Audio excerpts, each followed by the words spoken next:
Good morning everyone. আজকে হচ্ছে মঙ্গলবার, সপ্তাহের দ্বিতীয় দিন, কিন্তু মনে হচ্ছে না আজকে সোমবার, কারণ অর্ক অনেক দিন পর আজকে অফিস যাবে। মাঝে একদিন তো ছুটি নিয়েছিল, তারপর শনি রবিবার গেছে, আর সোমবারও ছুটি ছিল। আজকে ওর আবার অফিস আছে। আজকে সকালে উঠতে একটু ইচ্ছা করছিল না, সে কোন দিনই বা করে আমার সকালবেলা উঠতে। যাই হোক, উঠে পড়েছি সকালবেলা। তো চলো আজকে একটা নতুন দিনটা খুব ভালো, খুব ফ্রেশ নোটে স্টার্ট করা যাক। দেখো বাইরে ওয়েদারটা কিরকম হয়ে আছে। একটু আগে অবধি তো আরো বেশি এরকম ফগি ছিল, এরপরে আস্তে আস্তে বোধহয় একটু করে ঠান্ডা আসবে, বুঝলে? ওই জন্য ওয়েদারটা এরকম ফগি হয়ে আছে। আর আমার পায়ের হাল অনেক অনেক অনেক বেটার, একটুখানি আর লাগছে, সেটা আই থিঙ্ক আজকের মধ্যে বা কালকের মধ্যে ঠিক হয়ে যাবে। সকালবেলা উঠে মা আর তার জামাইয়ের চাটা খাওয়া হয়ে গেছে। আমি উঠে বসেছিলাম, কিন্তু একবার করে এখানে ঢিপিস হচ্ছিলাম এরকম করে, আবার একবার করে বসছিলাম। ওরা দেখলাম চাটা খেয়ে নিয়েছে একদম। এরপরে আমার বর ভাত খেয়ে যাবে অফিস, তখন আমি চা খাবো। এই যে জামাইয়ের টিফিন সমস্ত কিছু দেওয়া হয়ে গেছে, এবার বসে আছে। জামাই বেরোলেই খেতে দেবে, তাই না? কি রে, আজকে খাবারটা পছন্দ হয়নি নাকি? কোনো আওয়াজ দিচ্ছিস না?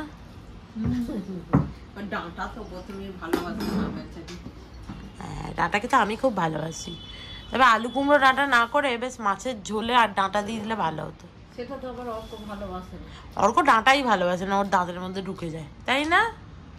আমারও মাছের ঝোলে ডাঁটা ভালো, চিবাতে ওর খুব অসুবিধা হয়। ছোটবেলা মনে হয় আমিও ডাঁটা খেতে চাইতাম না, এখন আমার ভালো লাগে। জানি তো, মানে তুমি জানবে না তো কে জানবে? জানি তো, অদ্ভুত ব্যাপার, বলে কিনা জানি তো। কালকে তোর ইয়ে আছে তো, পরীক্ষা আছে তো? তুই কটায় যাবি কালকে? তুই 11টার সময় পৌঁছে একটু তাড়াতাড়ি বেরিয়ে যাবে। তাহলে তুই পাঞ্চ করে যাবি তো? চলো টাটা, বাই বাই, সাবধানে যেও, তাড়াতাড়ি বাড়ি চলে এসো। ছাতা নিয়েছো তো? এই ছাতাটা কার বলতো এখানেই রাখা থাকে? ওইটা মনে হয় কাজের, একবার আসে একবার যায়। কে জানে, আমিও। চলো, আমার বর অনেকদিন পর অফিস গেল, এবার ঘরটা একটুখানি ফাঁকা ফাঁকা লাগছে। আমার পাটা অনেক ঠিক হয়ে গেছে, আর একটুখানি ব্যথা আছে এই সাইডটায়, আদারওয়াইজ ঠিক হয়ে গেছে। ফোলা এই সাইডটা হয়তো একটু ফোলা লাগতে পারে। পায়ের পাতাটাই মনে হচ্ছে, দেখি কি বললো ও? পায়ের পাতাটাই একটু, হ্যাঁ, বাঁ পা থেকে ডান পাটা একটু ফোলা। চা গেয়া। আবার মা নিজের জন্য আরেক কাপ নিয়ে এসছে চা। আর কি করবো? মা, তোমার চায়ের কি নেশা আছে নাকি? তুমি চা কেই খাও তাই খাও, মানে না খেলে? হ্যাঁ, না খেলেও চলে। বুঝলাম। এখন নেশাটা কেটে গেছে, আগে যেমন একটা নেশা ছিল। আর বাপির চায়ের নেশা আছে? দেখ না, 10টা বাজছে, আমার এখন জল খাবার খাওয়া। তো তুমি জল খাবার খেয়ে নিলে না কেন? আমিও ভাবছিলাম। ও, বাপিও ভাবছিল তো, তোমরা খেয়ে নিতে পারতে একবারে। দিয়ে দেবো তোমাকে? আচ্ছা, দিয়ে দাও। কিন্তু তুমি চাটা নিয়ে বসলে, এখন পাউরুটি সেঁকতে গেলে তো চা ঠান্ডা হয়ে যাবে। ও একটুখানি যাবো, মামুটি সেটা দিয়ে দেবো। মা, আজকে চাটা ভালো হয়েছে। মুড়ি আর কি? মুড়ি, ছাতু, পেঁয়াজ, শসা, কাঁচা লঙ্কা দিয়ে। ও বাবা, এ তো বিশাল আয়োজন, সব কিছু দিয়ে মেখেও দিয়েছে। বাহ, থাঙ্কু। এই তো বিশাল আয়োজন। আমি তো ছাতু মুড়ি ভেবেছিলাম শুধু, এত শসা, পেঁয়াজ, লঙ্কা।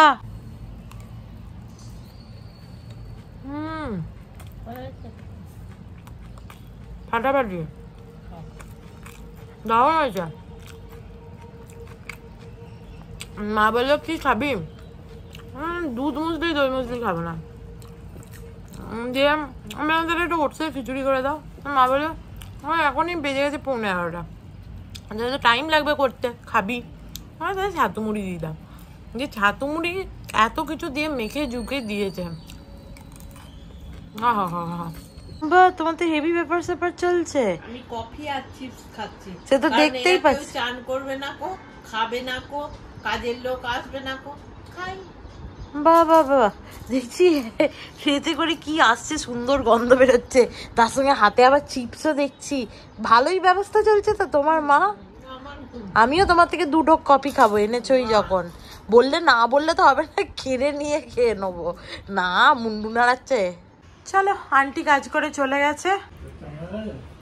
না, এবার আমি চানটা করে নিই গিয়ে, তারপরে খেয়ে নেবো।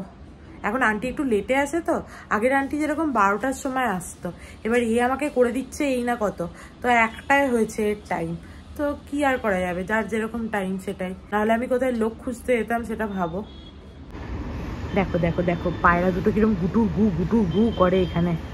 চলো চান টান হয়ে গেছে, এরপরে খেয়ে নিই। মায়ের তো প্রচুর খিদে পেয়ে গেছে, 2:30 বাজছে, আমার আজকে একটুও খিদে পাইনি, একদম পেট ভর্তি হয়ে আছে। যে মা বলছে তুই কি আরো পরে খাবি? আরে না না, খেতে দিয়ে দাও, 2:30 বাজছে, আর কত পরে খাবো, আর মায়ের তো খিদে পেয়েছে বুঝতে পারছি। ছেলে এসছে খাবার, আমাকে শুধু আলু কুমড়ো ডাঁটা, শুধু ডাঁটাগুলো বেছে বেছে দেবে, আমি আলু কুমড়ো খাবো না।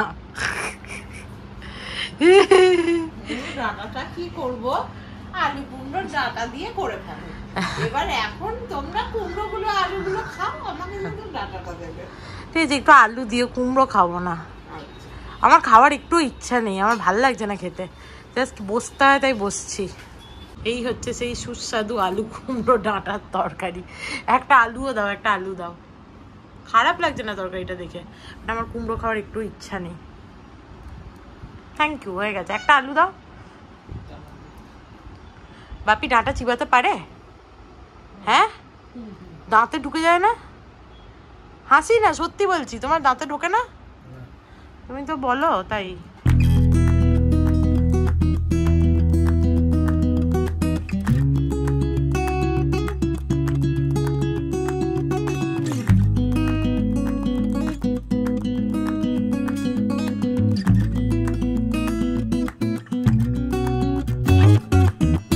আজকে আমি খাবো না করছিলাম, কিন্তু আমার মা এত ভালো রান্না করেছিল আলু পটল মাছের ঝোলটা, যে ওই জন্য একটুখানি ভাত আবার নিয়েছি, দিয়ে খেয়েছি, ভালোই লাগলো খেয়ে। আর আমি একটু বেশি বোধহয় নাচানাচি করে ফেলেছি, আমার পায়ের এখানে দেখছি আবার শিরাগুলো নীল নীল হয়ে গেছে, দিয়ে খুব ব্যথা করছে, দিয়ে আবার আইস প্যাক দিতে বসছি। কাকু সকালে ফোন করেই বলছিল আইস প্যাক দিচ্ছিস নাকি, একটু ডাঙায় উঠেছিস, হয়ে গেছে তোর আইস প্যাক দেওয়া। আমি বললাম এখনো দিইনি, ঠিক আছে, আর দুপুরের মধ্যেই ফল, একদম আইস প্যাক দিইনি, পাটা খুব লাগছে। যাই হোক, আর আমি তাই ভাবছি, আমাকে ওই ম্যাডাম বললো, যার কাছে দেখাতে গেছিলাম, সে বললো যে এখন তুমি ঘরেই থাকো কদিন, ঠিক আছে, এরকম বললো। আর আমি ওখান থেকে বেরিয়েই ফুচকা খেয়েছি, নিচে এসেছি, ম্যাডাম যদি দেখতে পায় আমাকে আমার ভিডিওতে, তাহলে তো আমি এর পরে গেলে আমাকে বোধহয় আর ওষুধই দেবে না। এমনি আমাকে বলেছে আগের দিন যে তুমি খুব ছটপটে, এইসব বলেছে। যাকগে, চলো শুতে যাই। কি দেখছো তুমি এত মনোযোগ দিয়ে? হ্যাঁ, কি দেখছো? Mobile mobile. চলো বন্ধু। Good evening everyone. দেখো এইমাত্র ঘুম থেকে উঠলাম, আর আমার না ঠ্যাংটায় খুব ব্যথা হচ্ছে। আবার কি বলবো বলো তো, কালকে হয়তো আমি বেশি নিচে কুদে ফেলেছি, অতটা উচিত হয়নি, হয়তো বুঝতে পারিনি। আজকেও আমি মাথায় এক পায়ে দাঁড়িয়ে দাঁড়িয়ে শ্যাম্পু করলাম, ঠিক আছে, যতই হোক তুমি এক পায়ে ভর দেওয়ার সময় আরেকটা পায়ে ভর তো কিছুটা পরে, উচিত হয়নি আমার হয়তো এই সমস্ত করা।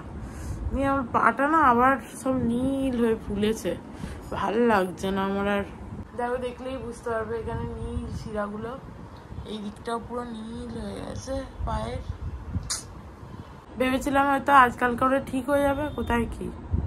আর বাই দ্য ওয়ে আমার বর চলে এসছে অফিস থেকে। আমি বলছি এত তাড়াতাড়ি কি করে চলে এলি তুই? ভেবেছে আজকে বিসর্জন, এখানে অনন্ত চতুর্দশী, যেটা অ্যাকচুয়ালি 10 দিনের যে বিসর্জন, সেটা আজকে, ওই জন্য 3টের সময় ছুটি দিয়ে দিয়েছে ওদের, ওই জন্য বাড়ি চলে এসছে। যদিও আরো পরে এসছে, কালোর পরীক্ষা আছে, ও পড়াশোনা করছিল অফিসে। কি দেখছো? কি হবে সেটাই ভাবছি। কি আর হবে, আমার ভাগ্যে আছে যন্ত্রণা সহ্য করা। আমারও দোষ আছে না, কালকে ম্যাডাম বলেছে না যে আমি প্রচন্ড তিরিং বিরিং করি, এখন আমার সত্যিই মনে হচ্ছে এবার ম্যাডামের কাছে গেলে ম্যাডাম মারবে তোরা। চলো শেষ পর্যন্ত ভাবলাম একটুখানি একটা অর্থোপেডিক ডাক্তারকে দেখিয়ে আসি। আগের দিন যাকে দেখিয়েছিলাম সে তো জেনারেল ফিজিশিয়ান ছিল, তো ভাবলাম একবার অর্থোপেডিককেই দেখিয়ে নিই, তাই জন্য রেডি হয়ে নিলাম, কারণ পায়ের যন্ত্রণাটা আবার বেড়েছে তো ভালো লাগছে না।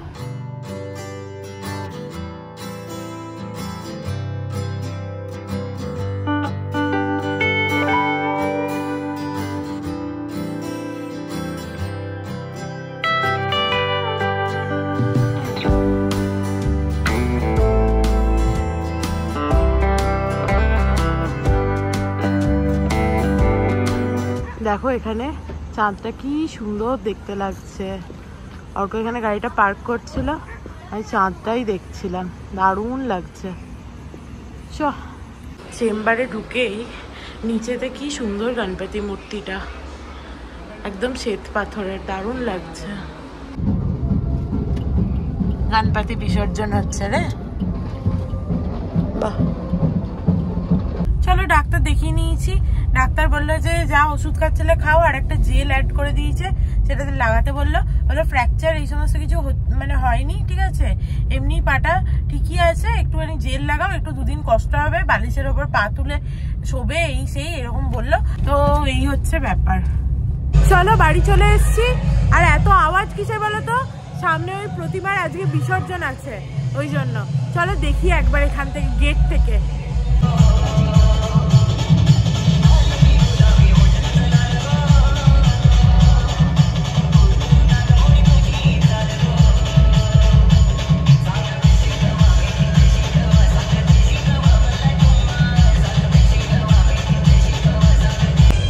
বললাম একটু দেখে আসি, আমার বরটা পিছন পিছন এসছে আমায় নিয়ে যেতে। মাঝে মাঝে আমি তাই ভাবি আমার মতো নির্লজ্জ বোধহয় কেউ নেই, ঠিক আছে। এখন আবার আমি যাচ্ছিলাম গণপতি বিসর্জন ডান্স দেখতে। চলে এসছি বাড়ি। বাপি কই? বাপি জেল দিয়েছে। বাপি কই? বাপি ওই ঠাকুরের বিসর্জনের সাথে গেল নাকি? আমি ভাবলাম একটু যাই, কিন্তু আমার ঠ্যাং নিয়ে যেতে পারলাম না। দেখো ডাক্তার বলেছে বাড়ি এসে এরকম জেল লাগিয়ে, ক্রেপ ব্যান্ডেজ লাগিয়ে, আর পায়ের তলায় এরকম ভাবে বালিশ রেখে বসে থাকতে। তো আমি তাই করেছি। এখন কদিন আমাকে ভোগাবে এটা ভগবানই জানে, জানি না বাবা। যাই হোক, আর বেশি আমার নাচানাচি করে লাভ নেই। যখন কষ্টটা, পেনটা হচ্ছে, তখনই আমি ভাবছি আর নাচবো না। আর যখন বাইরে দেখছি গণপতি পুজোর এরকম বিসর্জন হচ্ছে, তখন মানে একটু সামনে থেকে গিয়ে দেখে আসি গা, কি হবে একটুখানি দেখলে, এরকম মনে হচ্ছে। যাই হোক, আরেকটা কি বলতে চাইছিলাম, জয়িতা তুমি কমেন্ট করেছো যে আমাদের মাসির কি হলো। অ্যাকচুয়ালি মাসি তো আসছিল না। এই সামনে বাড়ি ওই বউটাকে বললাম যে তুমি করে দিও আমারটা, তাহলে অ্যাটলিস্ট 10 দিন করে দাও। তারপর মাসি এলে মাসির সাথে কথা বলবো। আর মাসির বরকে অতবার ফোন করছিলাম না, কিরকম একটা খেকিয়ে কথা বলছিল। এবার আমি জানতেই ফোন করছিলাম, আমি তো কাউকে অ্যাকিউজ করতে ফোন করছিলাম না, আমি জানতে যে তুমি কেন আসছো না, কবে থেকে আসবে, কি হয়েছে, ঠিক আছে, কিরকম একটা খ্যাক করে কথা বলছিল। তারপর আমি আর 2 দিন করে, আর 3 দিনের দিন করিনি ফোন। তারপর মাসি 2 দিন আগে এসছিল, দিয়ে বললো যে ওর গলায় নাকি কি একটা লাম্প হয়েছে, তার জন্য নাকি ওকে ডাক্তার বলেছে অপারেশন করতে হবে। তো ঠিক আছে, আমি বললাম যে দেখো তুমি তো আমাকে এই কথাটা বলে যেতে পারতে, তাই না, যে এরকম হয়েছে, আমি দেখো আসতে পারবো না। তো এই কথাটা তুমি 2 দিন আগে বলে যেতে পারতে। আমার বাড়িতে তখন সন্ন্যাসীস এসছে, মানে লোকজন আছে, এত বাসন, জানি না কিছু না, তা আমার কি অবস্থাটা হয়েছিল। মাসিকে দেখে খারাপই লাগলো। দিয়ে ওকে আবার হচ্ছে যে ওর যতদিন কাজ করেছিল তার টাকাটা তার থেকে একটু বেশি, আর কিছু টাকা খারাপ লাগলো, কি অপারেশন গরিব মানুষ করবে না করবে, যতটা যা আমি পেরেছি একটু ওকে দিলাম। দিয়ে ও বললো যে তুমি এখন অন্য কাউকে রেখে নাও। আমি ওই সেই সামনে বাড়ির বউটাকেই রেখেছি কাজে, কারণ কাজের লোক ছাড়া তো চলবে না, তো ওকে রেখেছি। এইটাই আমার, শুধু আমার ওকে দেখে যেদিন ও এলো খুব খারাপ লাগছিল। আমার একটাই কথা, যে তুমি আসবে না ঠিক আছে, কিন্তু সেটা বলে অন্তত যাওয়া উচিত না। দেখো মা আলুর দম করেছে রাত্রিবেলা, তার সাথে রুটি। চলো খাই। আলুর দমটা দেখে তো মনে হচ্ছে হেভি হয়েছে, বেশ পেঁয়াজ টিয়াজ দিয়ে করেছে, তার সাথে আবার একটু ধনে পাতাও আছে। আহা, ফ্যান্টাস্টিক হয়েছে, ভালো, মানে দারুণ হয়েছে, হেভি হয়েছে, মজা আছে ভালো।